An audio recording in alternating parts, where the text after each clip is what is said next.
Hello guys, I decided to make my own top 10 Zelda Dungeons from the 2D and 3D games. And the games I have included are games I have played through or are done with the dungeons. What I haven't taken with me is the original Legend of Zelda. That's its own classic on the NES. I barely played Adventures of Link, and I haven't played either Oracle Seasons, Oracle Ages, or neither the Force World games. But I played through A Link to the Past, I played through the original Zelda, Legend of Zelda, and I played through Spirit Tracks and Link's Awakening, and I played through most of Phantom Hourglass, and I played through all the 3D games like Ocarina of Time, Majora's Mask, Wind Waker, Twilight Princess, and Skyward Sword. And now we are waiting for the HD game, or Wii U game version of the Wind Waker. I'm excited about it.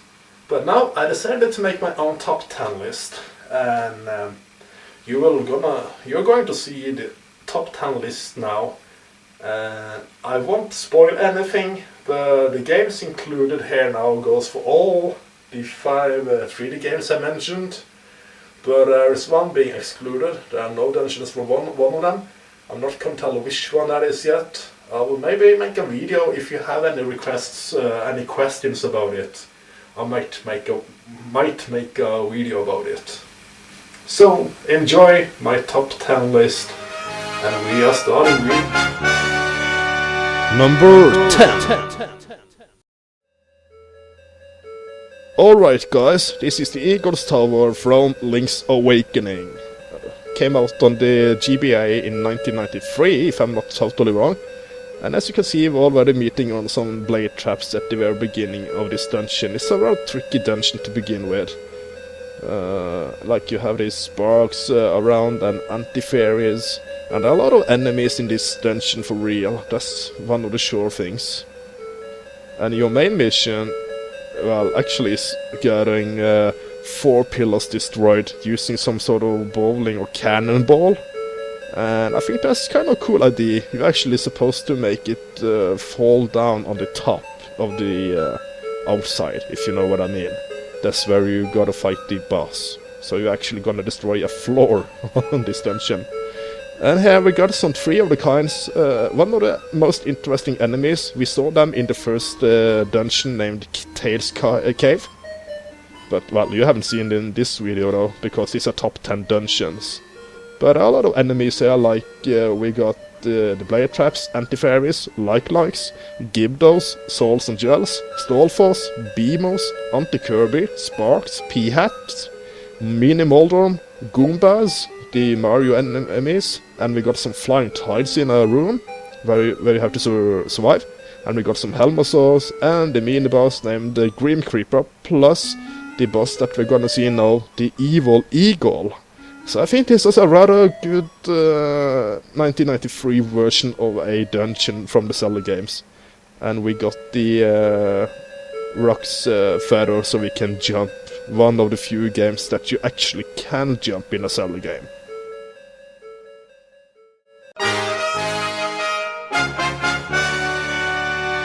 Number 9.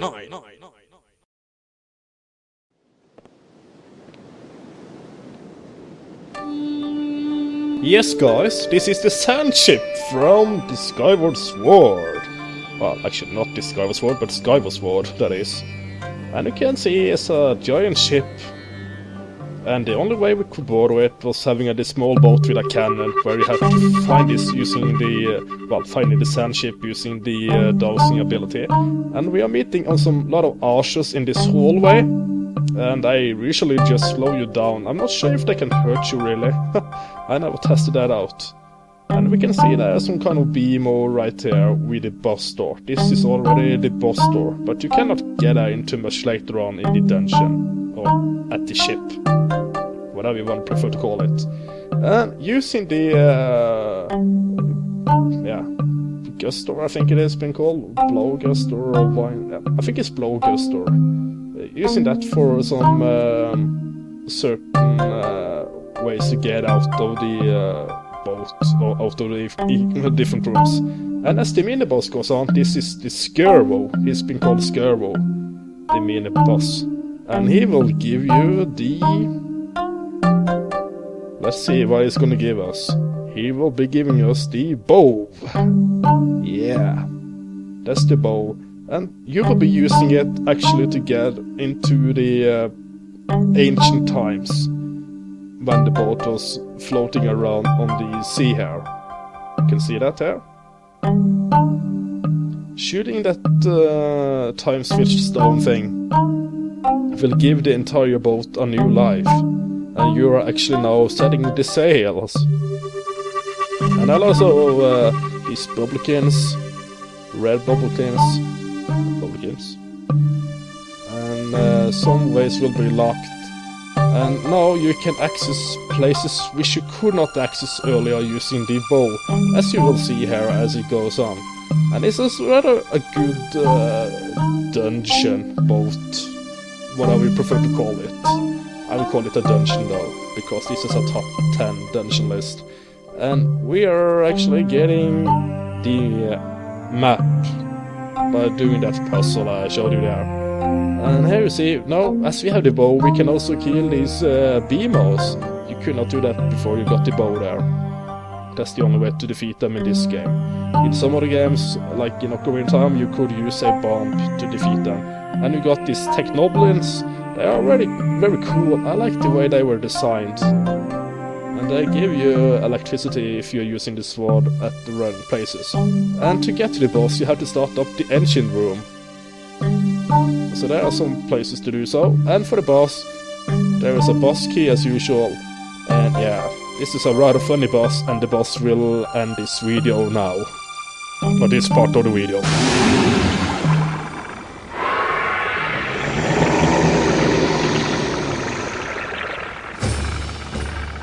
Tentalus.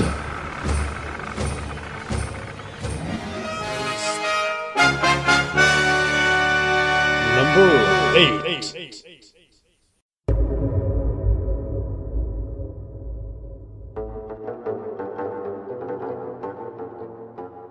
Welcome to the Lakebed Temple on the 8th place in my on my top 10 list.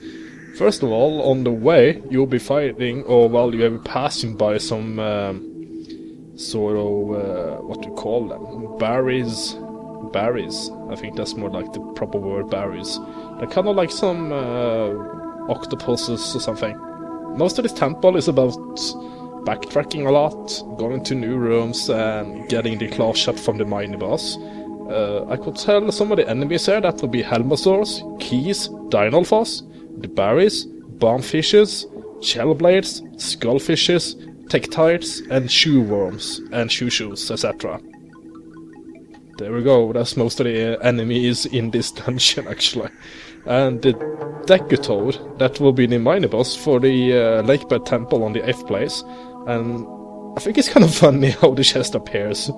He's throwing it out while he is dying. It's kind of nasty. And the mini boss will be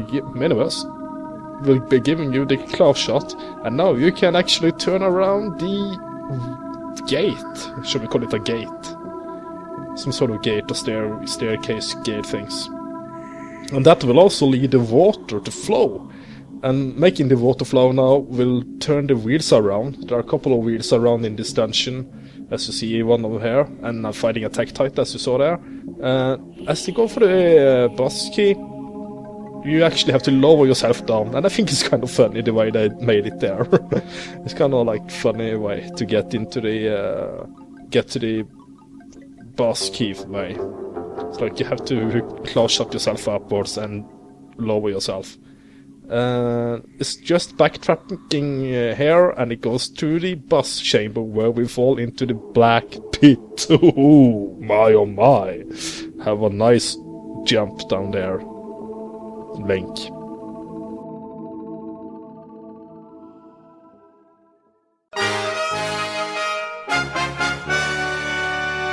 Number 7. Welcome to the 7th place, and this is gameplay by Caleb Simpson at the ZeldaDungeon.net, or the ZeldaDungeon.net, or the Zelda Dungeon on YouTube. And as you can see, this is rather about getting across the water and freezing the water, actually, for getting through this dungeon. It's kind of funny, because you use the boomerang when you get it. Of course, you have to use the first item that you got in the game. Oh yeah, what a surprise! So you're actually just using the first item, which I can't remember the name on right now, but that's just to blow yourself around on the water as you're standing on the boxes all made of wood. And the enemies in this dungeon here are the shoo-shoos, like we got ice shoo-shoos and blue shoo-shoos, yeah, red shoo-shoo, I think. And we got some ice keys, mini freezers, octoroks, and white wolfos, as it goes for some kind of mini-boss gameplay. And the boss of this temple is being Franz, and he has like a red and a blue pattern thing, like ice and snow. I mean, like ice and heat. Yeah, heat, I suppose. Fire, heat. So it's like just using the boomerang to solve a lot of puzzles like this, where you actually, you know, just kill the shoo-shoos that appear to be like mini-freezer things. And this last Belda, you had to get over the water, making it all appear as ice. So that's the end for this 7th place. We continue to number 6.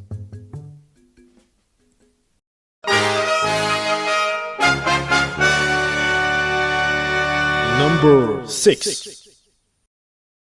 Yes, guys, welcome to Palace of Darkness. So this is the 6th and 6th place, and the final dungeon in this video. So there will be 5 others in the upcoming video. Oh yeah.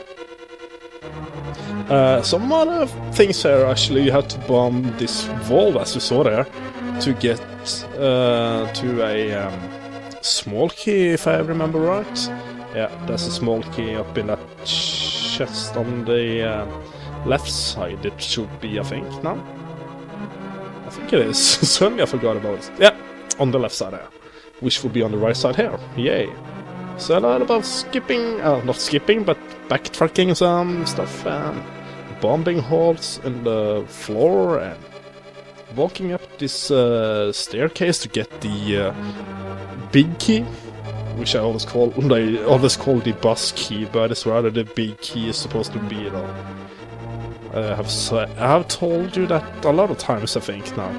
And you have a lot of blade traps around here, and you've got these green statue things. You have to use the bow, the hero's bow, I think it is, or bow and arrow. I'm forgetting about all the names they have for it. So yeah, that will actually open ways you haven't gone before.